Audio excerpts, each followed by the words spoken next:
안녕하세요. 육아에 대해 쉽게 알려드리는 아가솜 육아TV 강경희 원장입니다. 상담을 하다 보면 밤마다 아기가 자주 깨서 수유를 해야 하는 문제로 지쳐 계신 부모님들을 만나게 됩니다. 우리 아기가 배가 고파서 계속 깨는 걸까요? 하고 고민하시지만 실제로는 배고픔보다 습관 때문에 반복해서 깨는 경우가 생각보다 많습니다. 그래서 오늘은 밤중 수유를 언제부터 줄일 수 있는지, 그리고 어떻게 하면 무리 없이 끊을 수 있는지에 대해 차근차근 이야기해 보겠습니다.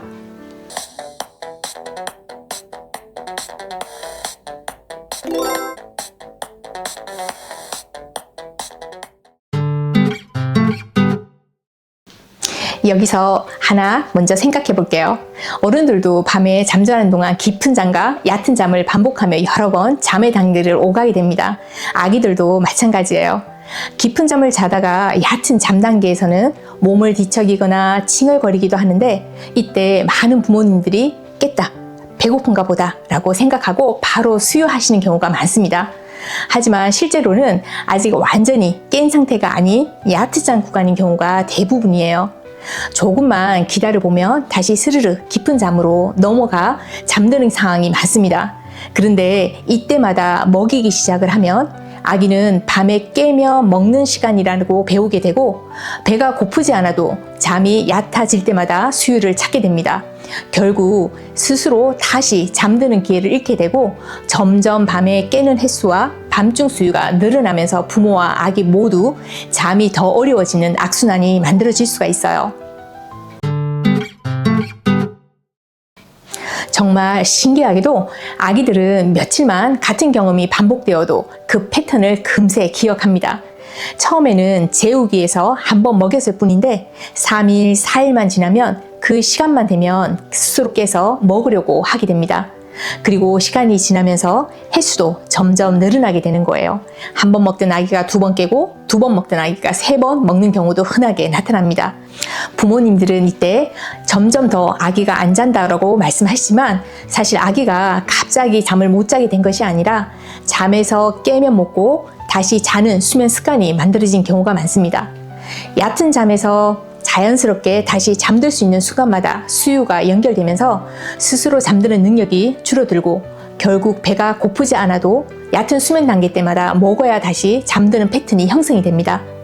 이렇게 되면 밤중에 깨는 횟수가 늘어날 뿐만 아니라 낮 수유량까지 영향을 받아 낮에는 덜 먹고 밤에 더 먹으려고 하는 역전된 수유 리듬으로 이어질 수가 있기 때문에 주의가 필요합니다. 여기서 중요한 질문이 생깁니다. 그럼 밤중 수유는 하면 안 되는 건가요? 결론부터 말씀드리면 절대 그렇진 않습니다. 밤중 수유는 아기의 원령과 성장 상태, 그리고 낮 동안의 수유 패턴에 따라 꼭 필요할 수가 있습니다. 특히 신생아 시기에는 위 용량이 작고 한 번에 먹을 수 있는 양이 제한적이고 성장 속도가 매우 빠르기 때문에 밤에도 영양 공급이 필요해요. 체중 증가가 충분하지 않거나 낮 동안 수유량이 부족한 아기, 수유 간격이 아직 안정되지 않은 아기라면 밤중 수유는 반드시 이어가야 합니다. 또한 미숙아나 체중이 적게 태어난 아기, 성장 곡선을 따라가지 못하는 경우에는 밤중 수유가 성장에 중요한 역할을 하기도 합니다. 중요한 것은 무조건 끊는 것이 아니라 아기의 발달 단계와 먹는 양, 체중 증가 상태를 함께 살펴보면서 필요할 때는 충분히 먹이고 필요하지 않을 때는 습관이 되지 않도록 조절하는 균형 잡힌 판단입니다. 하지만 이런 경우라면 이야기가 조금 달라져요.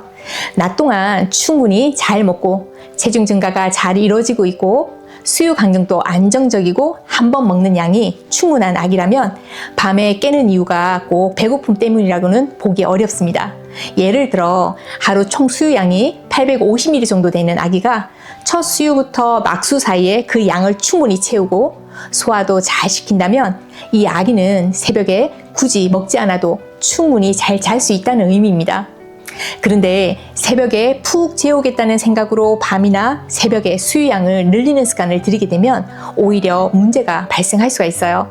새벽에 많이 먹은 아기들 중에는 아침에 속이 불편하기 때문에 낮 동안 수유량이 줄어들고 부족한 양을 밤에 보충하려고 더 자주 깨는 패턴이 만들어지기도 합니다. 결국 낮에는 적게 먹고 밤에는 많이 먹는 역전된 수유 습관이 생길 수 있는 것이죠. 아기가 공복을 유지하면서 잠을 잘 잘 수 있는 시간은 원령과 체중 증가 상태에 따라 점점 늘어납니다.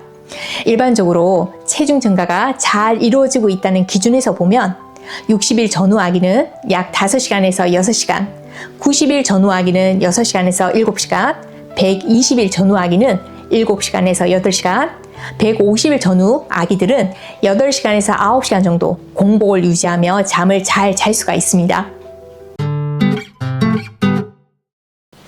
그렇다면 부모님들은 어떻게 판단해야 할까요? 아기가 정말 배고파서 깬 경우에는 분명 특징이 있습니다.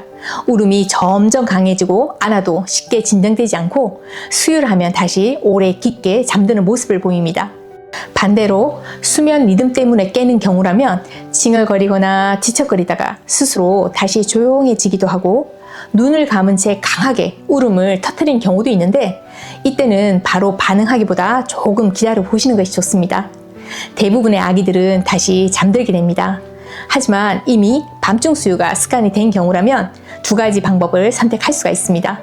첫째는 바로 끊는 방법으로 몇 밤 정도는 힘들 수 있지만 비교적 빠르게 정리가 됩니다. 둘째는 수유량을 조금씩 줄이거나 수유 시간을 뒤로 미루면서 서서히 끊는 방법이에요. 어떤 방법을 선택하던 가장 중요한 것은 부모의 확신입니다. 오늘은 끊었다가 내일 다시 먹이고 또 다음 날은 반응하는 식으로 반복하면 아기가 더 혼란스러워질 수가 있습니다. 많은 부모님들이 아기를 울리면 안 된다고 생각하거나 아파트 생활이 많은 요즘은 이웃집에 피해를 줄까봐 그래서 아기들의 울음에 바로 반응을 합니다.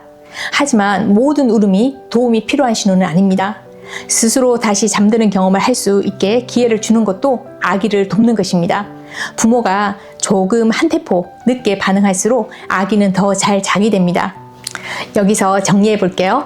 신생아 시기에는 밤중 수유가 필요하고 하지만 몸무게가 정상 범위 안에서 잘 증가한다면 3개월 이후에는 밤중 수유가 습관이 될 수가 있습니다. 배고픈 울음인지 수면 리듬인지 구분해야 하고 칭얼거림에는 바로 반응하지 말고 끊기로 했다면 확신을 가지고 일관성 있게 진행해 보세요. 결국 가장 중요한 것은 한 가지입니다. 아기가 밤에 깼다고 해서 모두 배가 고픈 것은 아니라는 것, 그리고 부모의 반응이 아기의 수면 습관을 만든다는 점입니다. 신생아 시기에는 충분히 먹이고 안전하게 성장하도록 돕는 것이 우선이지만 3개월 이후에는 아기의 수면 리듬과 하루 전체 수유 흐름을 함께 살펴보는 것이 필요합니다. 배고픈 울음인지 잠의 흐름 속에서 잠 깬 것인지 구분해 주시고 스스로 다시 잠들 수 있는 기회를 조금만 기다려 주시길 바랍니다. 그리고 밤중 수유를 줄이거나 끊기로 결정했다면 부모의 확신과 일관된 태도가 무엇보다 중요합니다.